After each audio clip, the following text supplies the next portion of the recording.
It's time to power up for our last community call of the year. This is the Microsoft 365 and Power Platform Development Bi-Weekly Call, and we are live with the community. My name is David Warner with Quisitive, and I will be your host for today. So let's talk about what we're going to talk about. We've got the latest updates on the community, PNP.NET libraries, and PowerShell. We're going to talk about some script samples. We're going to talk about some Power Platform samples. We're going to have, of course, that picture time with Together Mode, so get those fantastic faces ready. Then we've got three all-star presenters of the day. Nico's going to be here talking about creating agents with the Team Toolkit. So if you ever want an agent, now's your opportunity. Shiv is going to be here to talk about exporting large data sets of rows to Excel with Power Automate. So automate your life, everybody. And hey, it's a good time of the year. Stephanie, doing her debut demo on the community call, so let's show her some love, is going to show us how to bake up some holiday recipe sharing using a Power App. So some fun, exciting things to see. But first, what is available for all of you in the community? Well, we've got lots of resources. So if this is your first call, you might be wondering, well, hey, what are all the things that the community provides me? Well, we've got community learning videos in our Microsoft Community Learning YouTube channel. We've got LinkedIn group for discussion, so you can interact and collaborate with other members in LinkedIn. We've got a ton of open source resources, things like PNP.js and CLI for Microsoft 365, all kinds of tooling. And we also got our sample galleries, so team samples, SPFX samples, extensions, Power Platform samples, list samples. We've got thousands of them, and they're all absolutely free. And all you got to do, remember one little URL, that's aka.ms/community/home. That will give you access. And by the way, in case you want to remember, we got a fancy new domain, community.ms. You go there, it'll take you also to our community site. So be on the lookout for more stuff there. Now, if you also like this call, and we hope you do, we want you to come back and check out our other ones. We've got our weekly Microsoft 365 and Power Platform with Microsoft speakers call. And this is on break for the next couple of weeks, so get ready for the new year. But this is an awesome call because it provides you access to those Microsoft product managers and program managers. You're going to see everything from within the Emerald City up there in Seattle, so take a look, get that on your calendar. We've got our monthly Power Platform call. This happened yesterday, so it's already out on YouTube. You can check it out on demand. We've got our Office add-ins, and of course, we've got our sibling bi-weekly calls, Microsoft 365 and Power Platform Community and Viva Connection SharePoint Framework. Those happen every Thursday, no matter what. We will be there for you. ak.ms/community/calls will give you access to all the invites. So get them on your calendar. I promise you, these are like a crystal ball into the what's now, what's new, and what's next. You're able to see what everyone else in the world is doing with the technology that we all love and use each and every day. And if you're watching and you think, hey, I got some cool things to show off. I saw someone showing off a function yesterday and some things, and hey, I want to show off something cool. We welcome you. Everyone is welcome. ak.ms/community/request/demo will give you a form that you can fill out and let us know that you would like to present. Open to everyone. Don't overthink it. Doesn't have to be something that is like making time travel possible. Great Scott, don't worry about it. If you find value in something you've created or found out, I promise you, others will too. So let us know and we'll hook you up. And if you also want to buddy up, if you've never presented, you want to buddy up, we'll do that too. Just let us know. We're here for you. And if you want to contribute as you're seeing all these amazing demos and samples today, we want to help you do that. We understand that the barrier can sometimes be high, especially using things like GitHub. And so be on the lookout for our next scheduled Sharing is Caring. This is going to happen here in the next few weeks. I'm back from vacation now, and we're going to get that scheduled. These are hands-on opportunities for each and every one of you to learn how to do things like submit to GitHub using samples. How do you do a pull request? What is a pull request? We'll walk through it. It's a live opportunity. It's not recorded, which means it's a safe space to ask any and all questions, and we'll work together. You'll collaborate with other members of the community. It's a great, great time. We just had one a few weeks ago, and we'll be getting more schedules. And we're going to be getting different topics for the new year as well. Some hands-on things for learning how to use things like Power Apps, create components, and all kinds of stuff. So be on the lookout. We're really excited for what the new year is going to bring there. And of course, once you contribute, what do you get? Badges! Everybody loves badges. Our recognition program is alive and well. It is not going away for 2025. It absolutely will be here. You can check it out, and you only have a couple more weeks to get these 2024 badges, everybody. So get cracking, get contributing, reach out if you have any questions. It is absolutely free, powered by Credly. These are real and accredited badges that you can put on your LinkedIn profile. You can add to all of your resume or your blogs, and let your managers and your clients know that you're making a difference because they are real and accredited and show that you are active in the community. So we love you. We love what you're doing. We want to recognize you for it. Okay, let's move into some project-specific updates. First is our Copilot prompts. So we've got Power Platform prompts and Copilot prompts. We welcome any and all. This is one of the easiest ways, by the way, everyone, to get involved in the community and contribute. because we've all started becoming prompt engineers, which is awesome. We learn how to interact with AI, and so we absolutely want you to share it with everyone else, because if you created some sort of prompt and found value in it, again, others will too. So share it, super easy. Rabia and April are helping run those, so reach out if you have any questions. And we want to recognize Aika Boss, our very own Microsoft prompt of the week. She's got one that says, "You're an enthusiastic geolocator game co-pilot responsible for challenging, entertaining, and congratulating players as they navigate the game by guessing locations based on their vivid descriptions. Challenge players, craft engineering, integrate geographical clues that align with," and it goes on and on. But you can use that to create some cool experiences. So go check it out, aak.ms/PNP prompt library. All right, Bert is out on vacation starting today. We hope he's having some fun. So Gautam is going to cover this for us today. Gautam? Thanks, David. Updates in the PNP.NET library. So for the PNP framework side of the things, we have been a bit quiet here. Primarily, we added support for .NET 9 and also added rate limiting support. What else in PNP Core SDK as well? It's the same thing. We added support for .NET 9 and the rate limiting. So by default, rate limiting will be turned on. This is a part of, this will be only applicable in case of application app only permissions. So that's something that we turned on by default. And we also added an additional property to the tenant class there. What else? There was one interesting issue related to the Azure event grid. So it was probably filling with some wait and timeouts and all that stuff. So we fixed that via the event handlers. So that issue has been fixed in the PNP Core SDK. Do check it out and feel free to reach out to us there on the GitHub issue list as well. Thanks. Next page over to you. Yeah, in PNP PowerShell, we have quite a lot of updates. We added, I think, quite a lot of commands. Get, set, and remove PNP user profile photo. So basically, if you are using that for handling migrations of users from one tenant to another and all those kind of things, this is going to be super helpful. So we can use that. We also added support for adding removing and as well as fetching the PNP Viva Engage communities list. So that's something that we added here. Besides that, PNP folder related commands also have now been enhanced to handle large lists. So if you are running into those pesky 5,000 item limits, so this will now be fixed in the latest nightly builds. Besides that, do check it out. This is part of a breaking release that we are going to be doing sometime after the new year. So this will happen sometime after the new year, and do check it out. Reach out to us on the discussion forums as well as on the issue list. Thanks. Over to you, David. Awesome. Thank you, Gautam. Let's move on to script samples with the one and only Mr. Popolik. Hello, everybody, and happy New Year's, happy holidays coming up. So wish everybody a happy New Year as well. So we've got new script samples for everybody. So we've got nearly 306 scenarios mapped in this with 415 scripts. There's plenty of things to learn from, to gain knowledge from those that have very kindly shared with the community on a range of tooling. So if you're working with the Graph SDK, PNP PowerShell, SPM Management Shell, or the CLI, there's a variety of examples for you to follow to get you a head start on your projects and your cool innovations you want to do with Microsoft 365. So obviously Script Samples is that place where you can also share with the community. So if you have got a PowerShell script or something you want to contribute, by all means, I'm more than happy to accept your accept a PR, accept a contribution. If you need help, of course, I'll be more than happy to help you out. I've got a number of handles available to me if you want to do it by the issues list or LinkedIn, Blue Sky, and so forth. I've got my details on the screen there if you want to contact me for any support. And we've had 5 new contributions from our wonderful community. So we've got Retrieving SharePoint Site URL and Teams Channels by Reshmi Aklu. And she's also done identifying duplicate Microsoft 365 group names, which is super, super cool. And we've got copying a subset of document library to another SharePoint tenant with resume functionality by Tim Vonstein. We've got download all documents and all document libraries in a site, including the version history by Todd Clint. And we have got a new CLI scenario for get memberships as an admin by Mihail Kormet.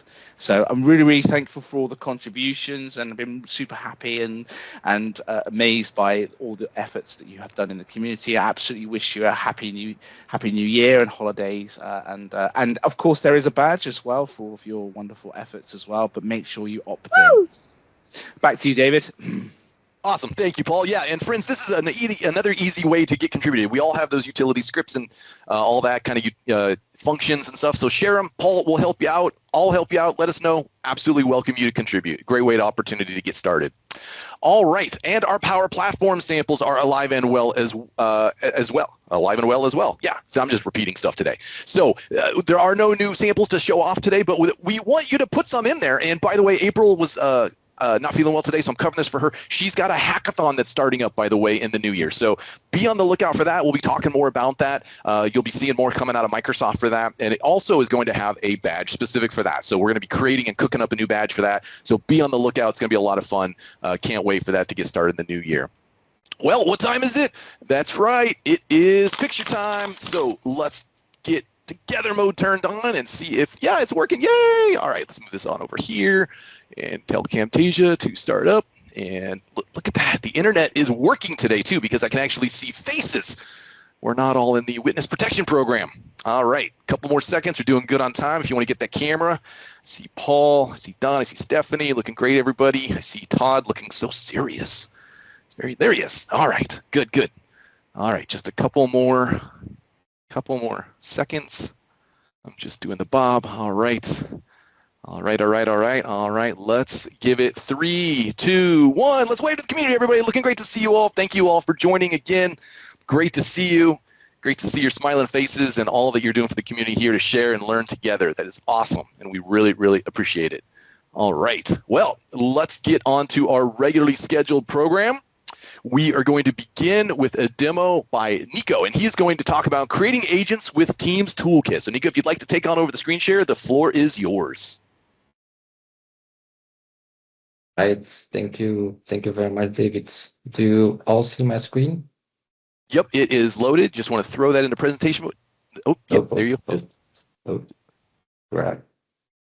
Yep, you're good. You can swap it. There you go. Perfect. There we go. Thank you very much. So welcome, everybody. Today I'm going to talk about Copilot agents creating with the Teams Toolkit. First, a little bit about myself. Hello, I'm Nico De Cleyre. You speak it in a French way. I'm from Belgium, more specifically from Zottegem, and I work as a Microsoft 365 architect or developer at Connection. It's a Belgian company. I'm also a Microsoft MVP in Microsoft 365 development and Microsoft Graph. So, next. Okay, that didn't went well. Next. When we talk about Copilot agents, you all may have heard of it already, but you have this really cool thing that you can use it in context. So you can just actually tag it, or you can use it in an immersive view. And when we're talking about Copilot agents, there are two possible ways to use that. So first of all, you have the declarative agent. That's more like extending the already existing Microsoft Copilots. But you can also build your own agent where you have more room to do your thing, more flexible, and that's called a custom engine agents. And there are two ways to create those agents. You can do it with, like we said, we like to say low code, no code. So you can use it with Copilot Studio, or you can use it with Visual Studio Code, where you have more room for your own code, for own code implementations and stuff. So today I'm going to talk about how do you create it with the Visual Studio Code version, and not about with the Copilot Studio version. For Teams Toolkit, when you want to use it, you need a couple of things. First of all, you need Node.js version 16 or 18 is needed. You need a Microsoft 365 account with a license, of course. And you need also a Copilot for Microsoft 365 license, because when you want to test your or use that agent, you have to need the license. And of course, for declarative agents, you don't really need an Azure subscription, but when you want to create like a custom agent with your own large language model, you will need an Azure subscription, because you will need to use Azure OpenAI for that, or you can use it. The Teams Toolkit is a very cool tool, because you can use it in three ways. The first way is you can use it with the CLI version. You can just download it and then use it in your command line interface. And from there, you can create all sorts of Teams extensions. You can also use it in Visual Studio. Visual Studio is a paid with license, so you would need a license, but you can also use it from there and then create your Teams extensions in creating in C# and stuff. And the most popular is the Teams Toolkit in the Visual Studio Code, where you can create your Teams extensions with TypeScript or JavaScript or stuff like that. And I'm also going to focus on the Teams Toolkit in Visual Studio Code for today because I'm most familiar with that one. And when we look to the Teams Toolkit in Visual Studio Code, you can just install it by clicking on extensions, and then from there you can install the Teams Toolkit. Enough talked about the slides. Let's jump right into a demo. I will give you 2 demos today. The first one is wait a minute, I'm going to open a new screen. The first one is about the declarative agent. So as I told already, when you open Visual Studio, maybe zoom a little bit. When you open Visual Studio, you have here your extensions. When you click on extensions, you can search for all type of extensions, and you can just search for Teams Toolkit. Click on it. And as you see, I already have it installed, but when you don't have it installed, you can just click here on install. And then you see here on the left that the Teams Toolkit icon is shown. So when you click on that one, you can see that the Teams Toolkit UI interface is loading. So just a couple of seconds. Oh, there we go. And then you can see the documentation and stuff like that. And we want to create a new app. So we click on new app and you see that you get a menu from the top of your screen. And you can just click here on agent and you see here create declarative agent. So when I click on that one, it's going to ask me a little more of questions. Do you want to create an API plugin or just your own agent by declaring instruction? For this demo, I'm just choosing the declarative agents with my own instructions. I'm not going to use a plugin for now, so I'm just clicking no plugin, and then the folder where you want to save your Teams Copilot your Copilot declarative agent. Just going for the default folder, and I'm going to give it a name, for example, demo community call. Just like that, and you see a new screen is opened. He asked if I trust the authors. Of course, I trust them. And you're welcomed by a very cool welcome screen where you get a little explanation about this declarative agent template is already built for you, or you can just use it like that. And when we are looking at the files that are already there, we can see here in the app package folder that you have a couple of files. For example, the first one is a declarative agent.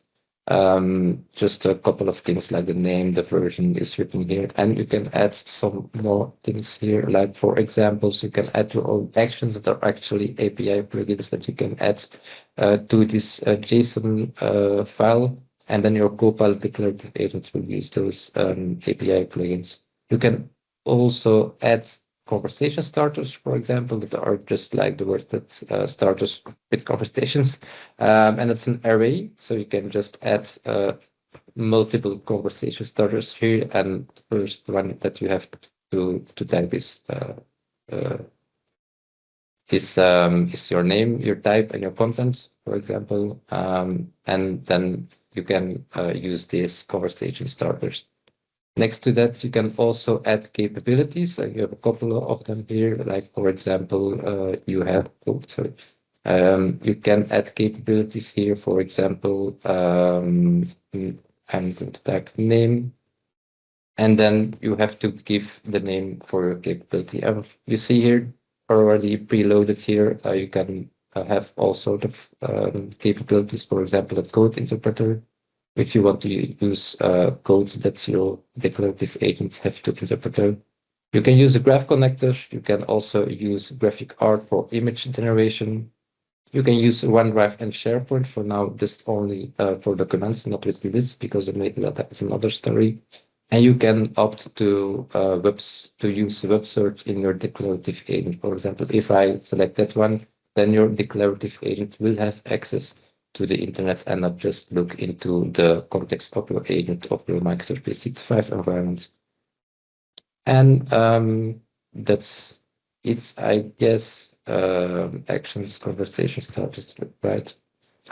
Next to that, also a very important thing is the instructions, because in here you give the instructions to your declarative agents. That's just like when you're creating Copilot Studio an agent, you have to give a description to your agents, which will be used for how your agents will behave. That's the same here in the declarative agent created with the Teams Toolkit. In here, you describe what your agent has to do and how it has to react. For example, I have already prepared a prompt. I'm not going to type it for today because we don't have that much time. But I just have written a prompt which will help me with creating an SPFX solution, for example. And just like that, I can save it. And if I don't have an error here, my declarative agent is ready to be used. Next, when I want to use it, I just can click here on the Teams Toolkit again, and you see here in your lifecycle, you have 3 options. You have provision, deploy, and publish. The first one is you can just provision it to Teams, to the business chats application in Teams, where you can test it, for example. And once you have tested it very well, you can opt to deploy it and publish it, so it will be available for the rest of the company in the tenant. Because when provisioning it, it is a couple of minutes that it can take before it's visible. So I already have prepared the declarative agents. So when we're going to the BizChat, we can see here in the right all sorts of agents that are available or that are already used. For example, I have in my declarative agent for the community call, and when I click it, it opens the declarative agent. Another possible way is when you click on Copilot itself, you can just use add and then tag your declarative agents, and then you see that your declarative agent is loaded into your Copilot screen.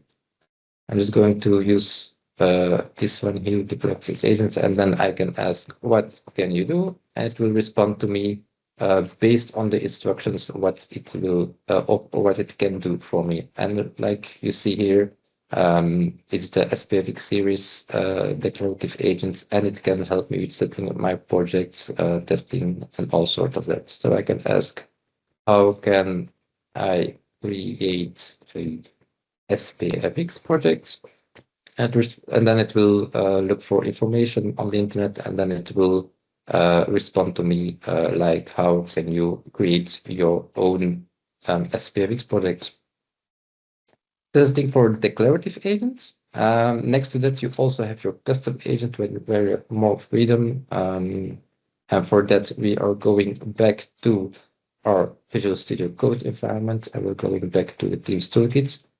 And you see here, create a new app, so I can create from my declarative agents Visual Studio Code window, and then from there I can create a new custom agent.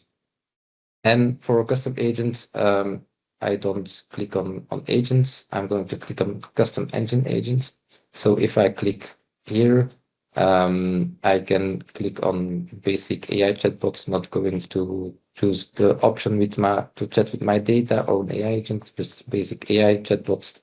And then I choose for TypeScript. You can also opt for Python, but that's not my strength. And then you have the possibility to choose your own OpenAI. So you can choose your own large language model developed by OpenAI, or you can choose your Azure OpenAI that you're using in Azure. And just like I said in the opening in my slides, for this you will need an Azure subscription. So I'm going to choose for Azure OpenAI. And it's going to ask me a couple of questions about my Azure OpenAI environment. And for that, I'm going to my Azure environment. So when I'm in my Azure environment, I can just choose my Azure OpenAI in here.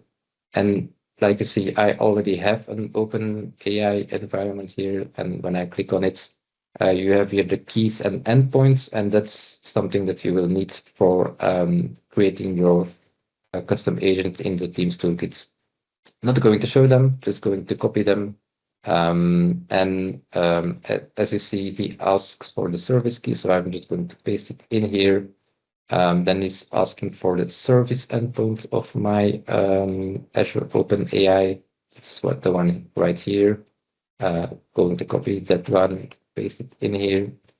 And then he's asking me about my deployments. For your deployment, you have to go to the newly Azure AI Foundry portal. So I'm going to click on that one. And in my Azure OpenAI Foundry, you can see deployments. I already have created one, but you can create all sorts of deployments here. You can choose for a GPT-4o or GPT 3.5, for example. And as you see here, I already have created my 3.5. So I'm going to copy the model name, and I'm going to paste it in here.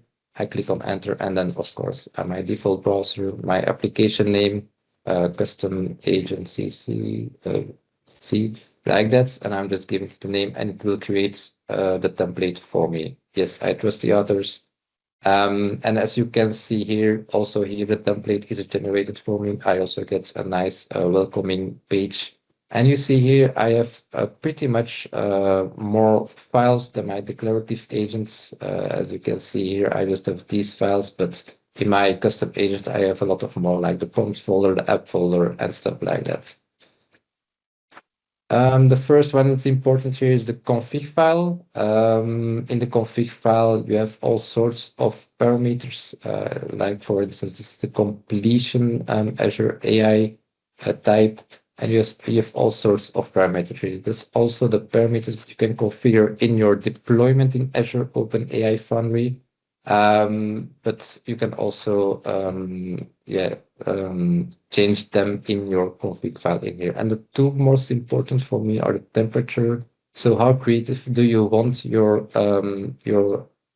custom agent to be, and the top pix, top underscore p. That is like if you give it a number, for example, like 1.0, it will choose for more words than when you choose to opt for 0 here.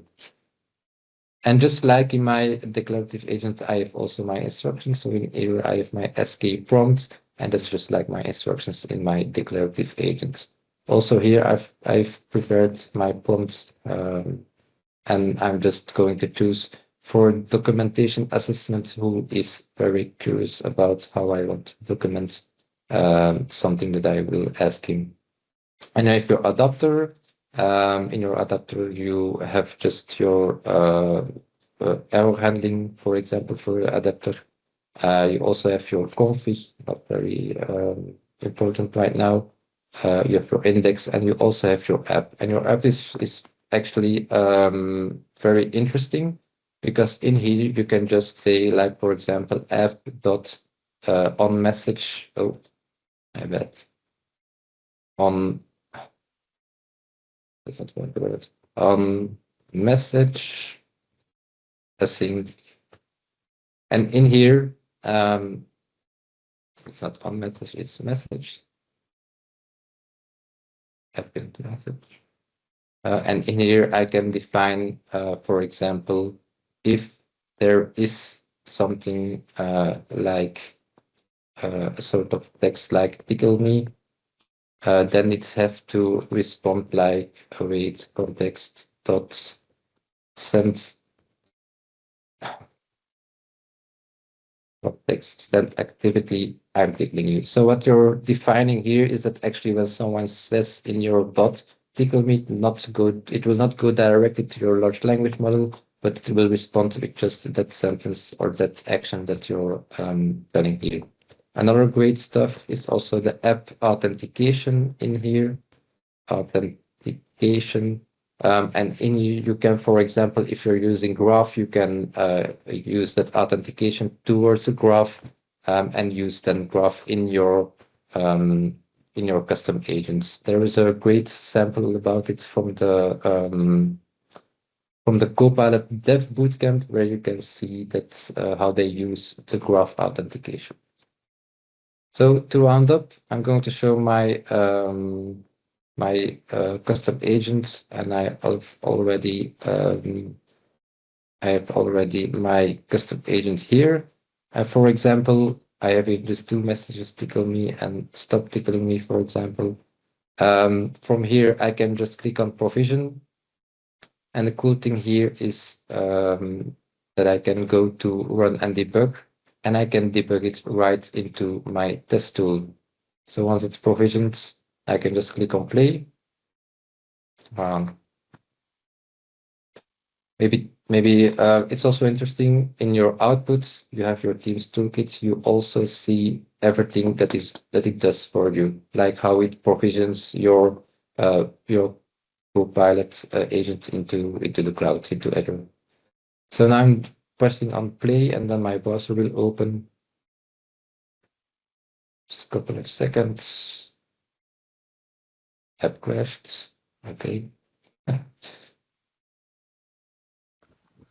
And just a time check for you, Nico. We got the other two demos to you.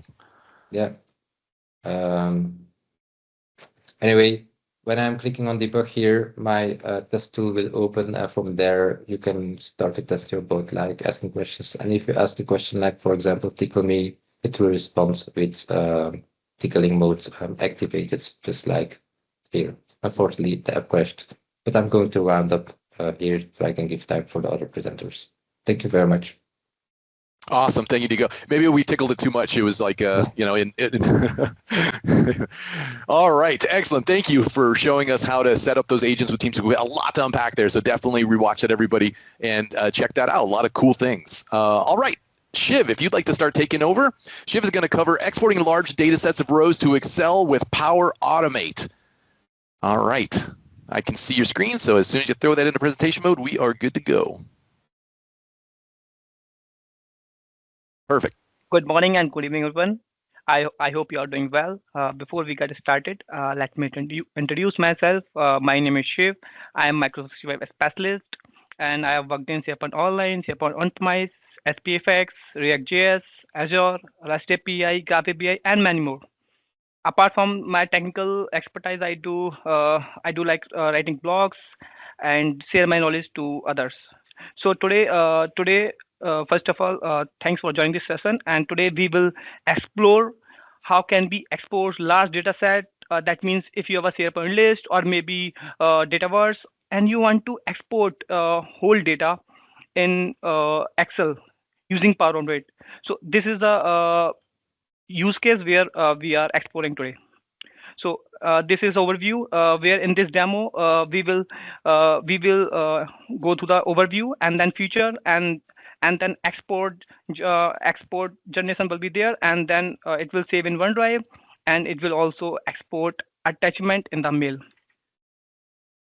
So basically this is a Power Automate solution that helps you to export large data set from SharePoint list into Excel, especially when you're working with a bulk data. Let's say in my case, when I was working with one of the client where if we have a list threshold issue, like if data is more than 5,000, so out of the box solution will not work that. So for that, I just have this solution in my mind where we just build up our automate where we can export a large SharePoint list, and we can use pagination in the Power Automate settings where we can get more than 5,000 items. I will show you that. And we can retrieve up to 1 lakh items from that pagination settings. And we can, after it, we will generate dynamic Excel file creation, and then we will save into OneDrive. And we will also create tables in Excel from that flow only, and we will then mapping the data, and then we will use select function for mapping the headers as from the rows of the list. And here the main thing I am just using Graph API because if we are using a traditional way for looping the data, that will create a lot of time and performance will be impacted. So using Graph API, we can increase the performance as well. And lastly, once this file is created, we can attach an attachment and send as our requirement. So let's start it. So this particular Power Automate consists, first of all, we are using create file connector. That's create file in your OneDrive. Then we are creating that table in the Excel.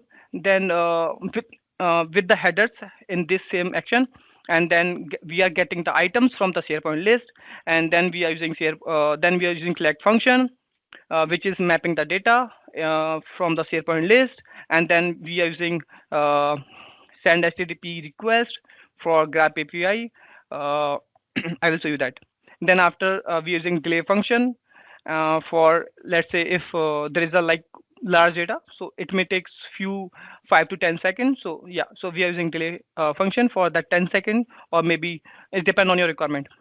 And then we are getting the file content, and then we are creating the share link, and then creating files, and then mail the content.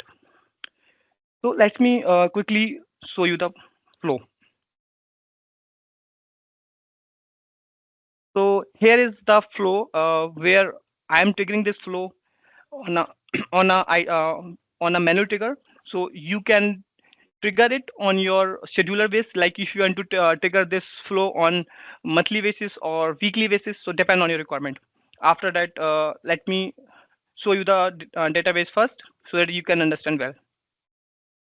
So there is our list which is contain prox 20,000, because for my case I have only 20,000 items in my list. Let me show you that also. So we have 19,970 items in this list, and we have this data like name and then description, and then the remaining balance and existing balance and the current balance and the previous balance and electronic type and the percentage. So these are our database, which is more than 19,000, and yes, we can do up to 1 lakh. So it is a very simple but very useful Power Automate. So let me show you that first.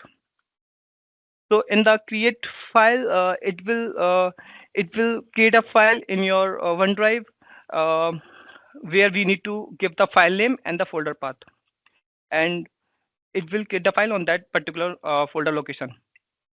And after that, let me show you that in the edit mode so that you can understand well. So it's like very pretty simple folder path where you want to save your file and that file name. Here in my case, I'm making a dynamic name by transition data underscore current date time. After that, creating table where we have to give the location of that OneDrive, and then library name. So this is my OneDrive, or I can use SharePoint library as well. Then ID is same, which we are getting this file ID. After that, we have to give the range. Like in Excel, we have some range like A1 to G1, depending on our columns. If our columns are more than that, it may be GH, IJ, KL, and so on. And after that, we have to give the table name. That I will show you what is the table name and where. So usually, whenever you see any Excel, so it's have a table name as well. Sorry. And then after that, what are the headers we want to give in our Excel? So that we need to map here in the headers in the column name section. And after that, we are using get items. That is to retrieve all items from your SharePoint list in one go. So this is a get item connect action for that to handle large data set. We are using expanding paginations, what I am talking about. So here it is. So in threshold, I have increased up to 1 lakh. So this is a threshold. So usually if you do not increase the threshold, so you will get up to 5,000 records only. So we can increase up to 1 lakh. After that, I am using select function. Sorry. So this is the I'm getting values from this get items, and I am mapping that headers to the columns of the list. Like I'm using this name, description, and this remaining balance, existing and current values, and the previous one, and electronics type and percentage. So all these, which column we want to export in our Excel, we need to map them as per the header and as per the order. And after that, most important and most useful, I'm using send HTTP request, where I just used Graph API. Like you all know that graph.microsoft.com, then v1, and then me, and then drive. So this is for your OneDrive, and then items. That means you are getting all the items, and then you are splitting the that file, create table. Then you are getting the workbook. That's for your Excel, and we have to mention the table name that we have mentioned here, and then all those. So this is the table name which we created earlier here. So you have to put the same table name and you have to map it here. And we are using post method because we are creating the file using Graph API in your OneDrive. In bodies, whatever we are getting in the select function, and we are just mapped it in the values of the output of that previous action. And then content type, you have to mention application /. And then what I told you, for just safer side, we can put a delay up to 10 to 15 seconds, because if your data is like 50K or 80K or up to 1 lakh, so it may take 10 to 15 seconds. So you can put a delay depending on your requirement, and for a safer side, so that it will not go for next step till it will map all the data. And after that, most important, get file content, where you have to put the ID of your OneDrive Excel item, and then you are creating the share link where you have to put the same ID. And here it is, you have two types of link types, like view or edit. So this is again up to your requirement. If you want to give the permission only view, read only, then you should select view. And if your requirement where your you can say share person is, he can edit or download, so you can select the edit as well. After that, you have to create file.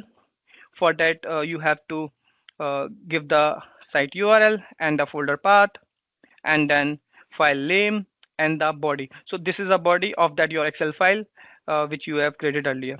And lastly, you are sending mail. So whom you want to send mail, you have to give the email, subject, body.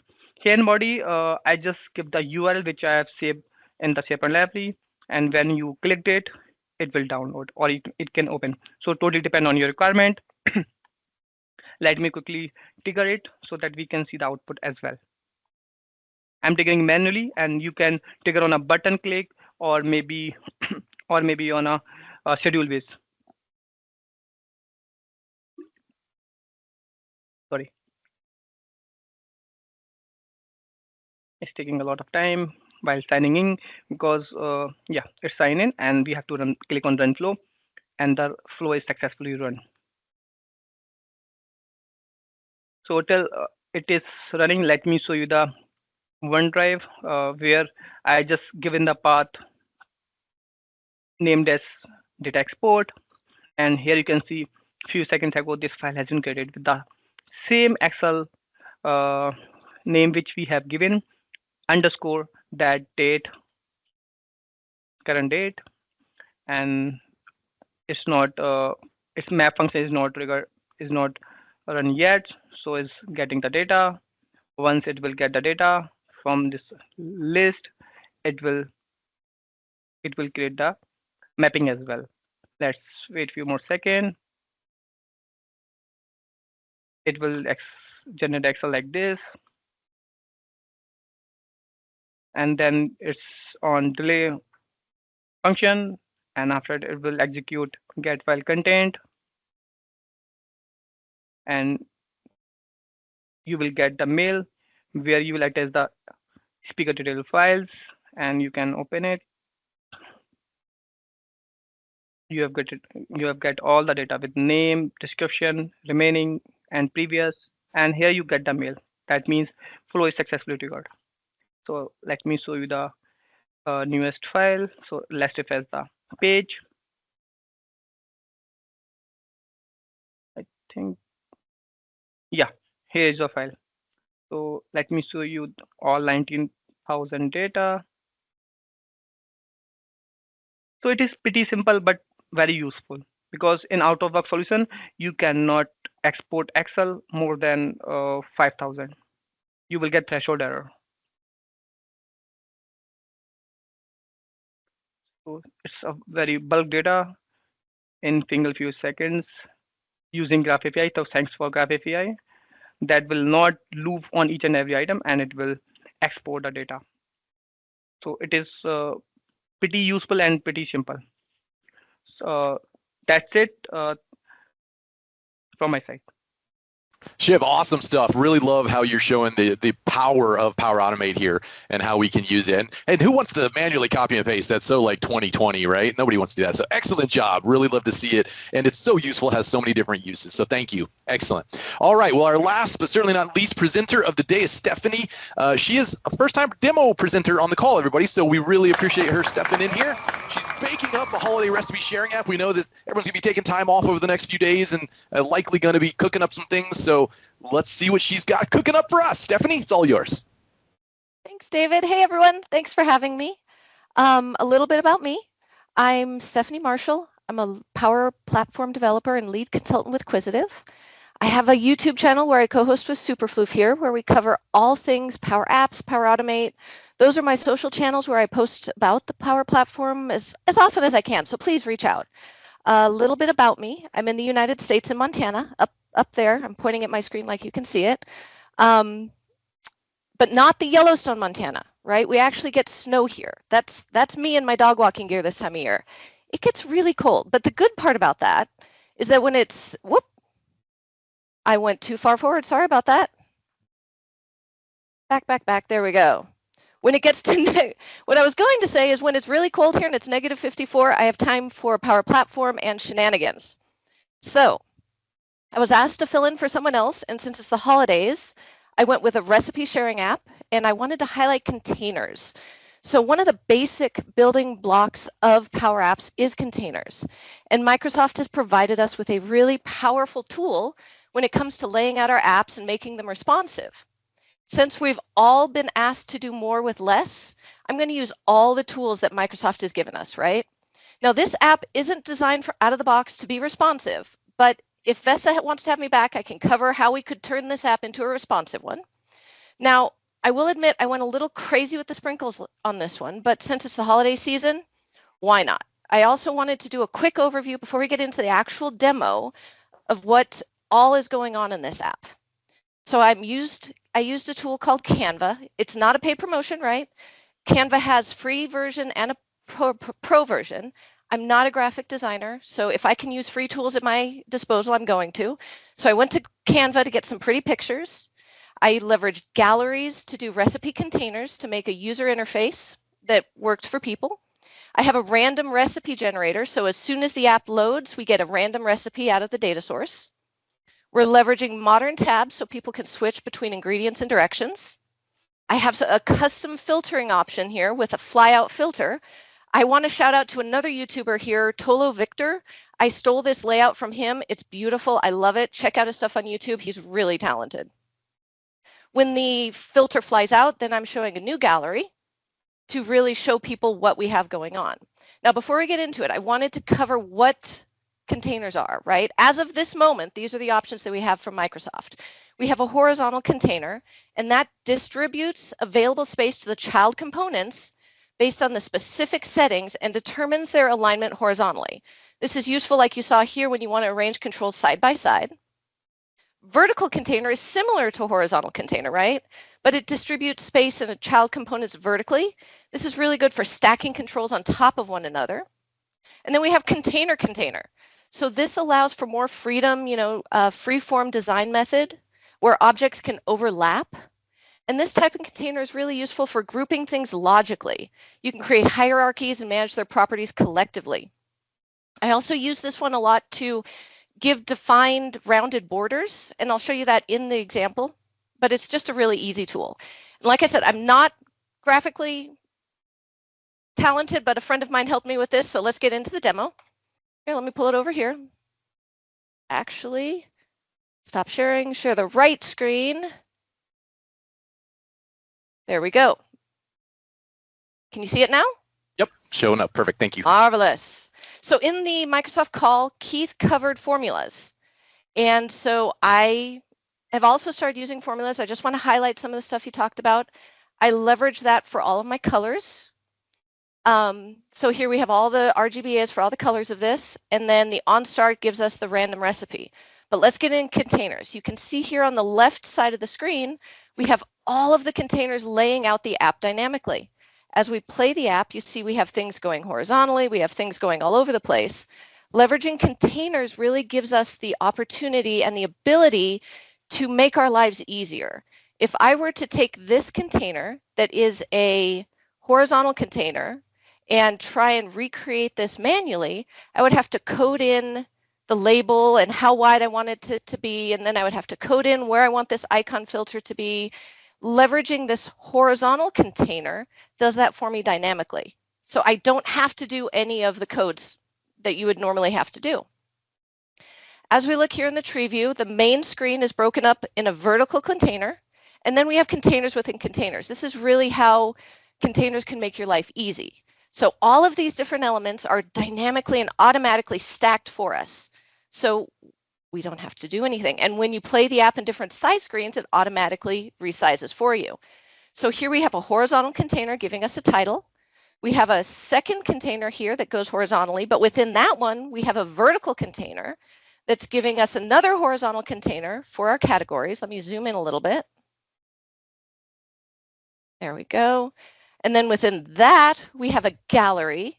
Below the gallery, we have another set of horizontal containers that have vertical containers that give us another gallery that consists of more containers. So here we have a vertical gallery that gives us the title, and then below that gives us the daily recipe in a horizontal container that then takes our image in a container that gives us that rounded border I was telling you about. You see how nice that is? And then next to that, because it's a horizontal container, we have the tabs within its own container with a vertical container that has the tabs, the modern tab list at the top. And then we have two further containers or two further galleries with a checklist and the individual recipe directions. So in this app, we have a whole sea of containers, exactly. But this is how you can leverage the tools to make your life so much easier. It looks confusing here, but once you start building it, you see how things automatically stack and automatically define their spaces. So let's start at the top and work our way down. We have a filter button right here at the top, and you'll see it's an icon, an empty icon. When I click on it, the icon changes first off, and then we get this set of filters, or this filter set, which is in a vertical container. Now this vertical container comes out and shows, and you saw how everything automatically resized. So within this container now we have a vertical container, and within the vertical container, we have a horizontal container for the title, because here we have a label and a modern button. And then below that, we have a rectangle to define the space. And if I play it, you can see that a little bit better. We have just a very nice little gradient line here to define the space.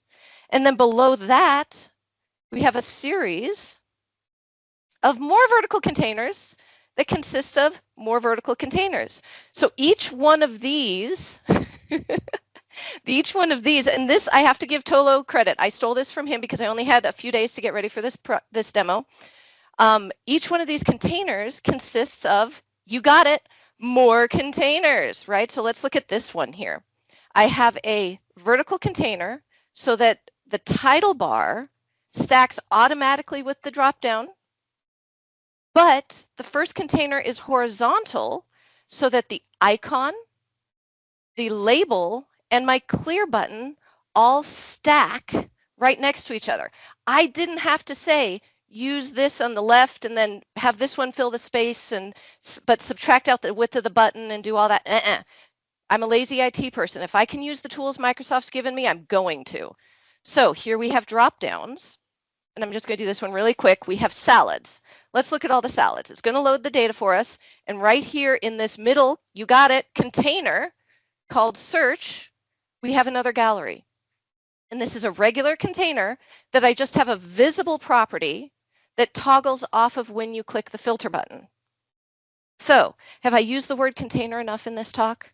Okay, David's going to help me get this demo into GitHub. So if you want to dig around in it, you're more than free to. I'm also going to drop some of this stuff on my YouTube channel if you want to get into the details of how you use Canva to design this, how we use in this this container here. Let me scroll up. This horizontal container here, or this vertical container, houses a gallery with a static one, a static static table that gives us the categories for all the recipes. But within the gallery, you got it, I have a container that is giving me, again, those rounded edges that I really like. I don't have to mess with border left, border right, border top left, border top right, border bottom left, border bottom right. I don't have to go in and change all those. The container has a border radius. Plus it gives me a drop shadow, which again, I went crazy with the sprinkles on this app, but just looks pretty. It is not a drinking game. Though if you want to rewatch it and turn it into a drinking game in the holiday and your off time, have fun with that. But we have the border radius. I could make this a border radius of 15. And you see how within the app, it automatically changes for me. Let's just be crazy with the sprinkles again. There's 50. And because it's in a gallery, I made one change and it affects everything. So be lazy, IT people. Use the tools that Microsoft has given us. Don't work yourself to the bone, especially since it's the holiday season. Have fun. Let me show you before I sign off, because I know we're 4 minutes from being done. Let me just show you what we have here, because I didn't really give you an overview of the app. All these recipes are AI generated, so I'm not going to claim any of them. But as the app loads, we leveraged, and I didn't cover this, I leveraged in the on start, again, Keith yesterday was talking about formulas, but there are still use cases for on start. The data source for this is SharePoint, but I am using a random variable to get all the items and then just grab one of them and present that to the user when they load. So every time they come in, they're going to get a new random recipe. So let's not click that button. Let's click play. So we have the first recipe and we have modern tabs that allow us to look at the ingredients, look at the directions. Let's say I just want to look at main dishes. I was able to copy what I did on the main screen for the gallery. And then let's say I want to look at a pork tenderloin. We have those modern tabs with the ingredients and the directions. If we go back, I really want to highlight this flyout filter because I just think it's gorgeous. Go back, click on the icon, fly out the filter. I can select a salad. I can sort by old to new to old, recipes A to Z.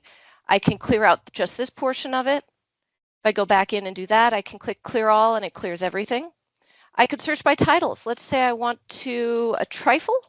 I think I have a trifle in there. There's my holiday trifle.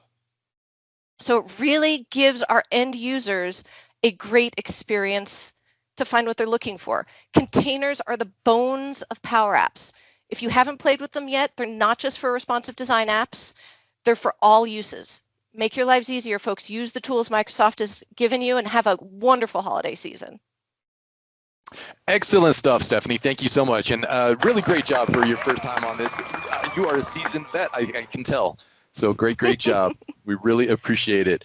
And I think we need to talk to the Container Store and IKEA about a sponsorship on that next demo for the containers and everything. So great job. Well, thank you to everyone who attended, as well as all three of our amazing presenters, Nico, Shiv, and Stephanie. You all rock. We really appreciate the effort that you put into this community. It would not be what it is without all of you. So keep it up. As we wrap up here, just a reminder, we've got our Discord server. So if you want to impress your kids that you are in a Discord server, let them know. Join it. It's a great way to get involved with other members of the community. We cover a broad range of the community topics in here, one-stop shop, as you might call it. So very cool. Absolutely free to join. Get in there and do that. ak.ms/community/Discord. And we'd love to get some feedback from you. So if you're loving these calls, we'd love to hear about it. If you think there are things we could do better, we'd love to hear about it. Just please keep it positive. Either way, we'd love to hear about it. The recording will be available in 24 hours or less on the Community Learning channel, YouTube channel. Your best way to be notified of that is to go subscribe. So go to aka.ms/community/YouTube, and we will let you know as soon as it drops. You could also follow on Twitter at M365PNP, Blue Sky, community.ms. Yes, we got that domain. You could also use it in your browser to take you to the homepage. And LinkedIn is there as well. The next call will be January 2nd. Yes, that's the day after New Year's. We will have that, as well as the next Viva Connections on December 26th. Those two calls are going to be on, but they're going to be a little bit more informal coffee and tea conversations. So we'll still have the opening info on all of our projects, and then we'll get into some conversations if you want to show up. No worries if you don't, you're busy with family, but we'll be here for you regardless. Thank you, everyone, again, for a great year. We look forward to all the amazing initiatives next year as well. We wouldn't be here, again, be possible without the amazing work that you do. We love you. Keep contributing. You're doing amazing things. You're helping people, and we cannot tell you how much we appreciate it. Enjoy the rest of the year. Enjoy the rest of the week. Thank you. Bye-bye. Bye-bye.